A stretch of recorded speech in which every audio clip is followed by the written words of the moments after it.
Good morning, ladies, and welcome to the Femme Fatales podcast, where today we have a very lucky guest speaker, Sarah Grand.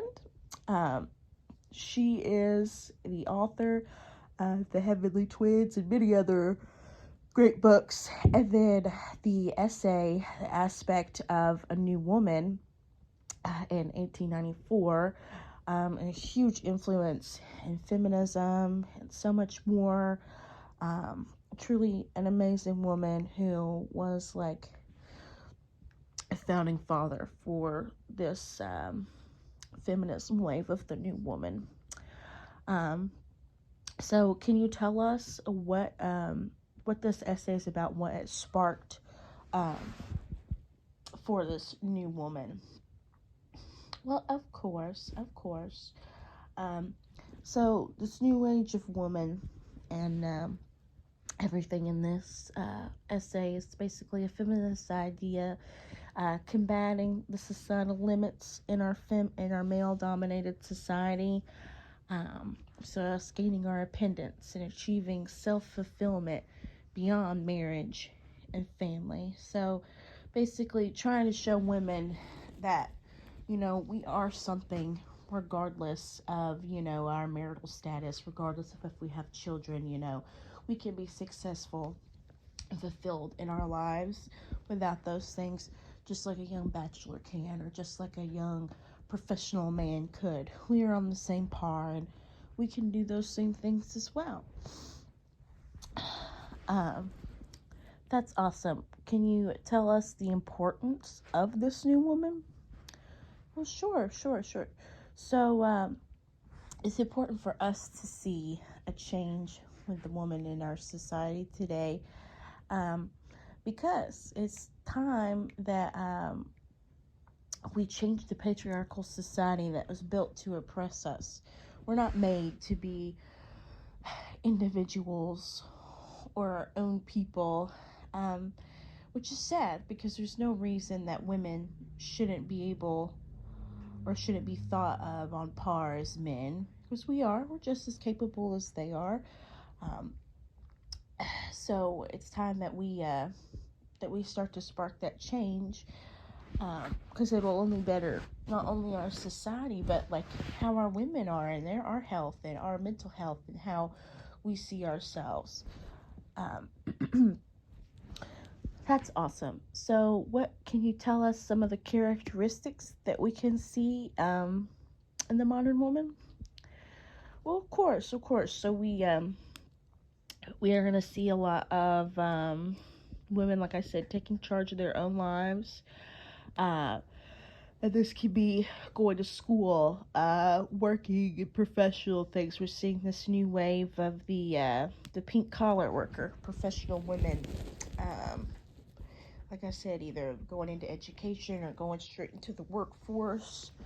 Um, I see a change of wardrobe just to fight back some of the oppression and biased thoughts or what have you with how we dress and things like that. Um, a lot of liberation of self too. So you can see a lot of women feeling more free to go and dance with people that they want to dance with, and go out to clubs and bars and drink and smoke and just have fun instead of just being subservient and waiting at home for a man to come home, or being too scared to be thought of as tainted or not a real woman just for doing these things, even though if a man were to do them, no one would blink an eye. It's time that we got the same freedoms in that regard socially that men do. Well, that's really cool.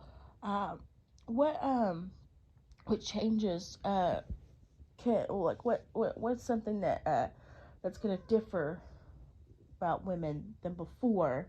Not just like the changes of self, but like what can we see in society with them changing? So I think the biggest change that we're gonna see is we're gonna be seeing a lot of women staying single, or women getting divorced and even possibly remarrying. because, like I said, we're not an object for marriage. We're not an object for a man, and we have every right to go and be happy, or to be happy in our freedom. Um, and like I said, we have the wave of the pink collar, the professional women. So we're going to see a lot of increases of people in the work, or women in the workforce. As of 1870, there was only 6% of the workforce being women, and we see a raise in 1910 to 10%, and then in the 20s we see a raise to 13%.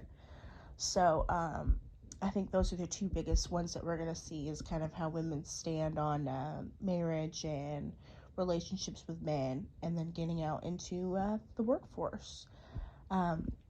Another thing that was a big influential thing to help us with this was bikes. Actually, they help women kind of be able to freely have some independence. They can go where they would like to go, and excuse me, and they also provided a little gateway into women dropping the dresses and kind of having a different wardrobe than we typically would see.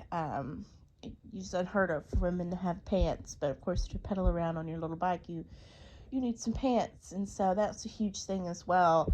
It may not seem small, but has kind of developed into a bigger idea and kind of a wider perspective of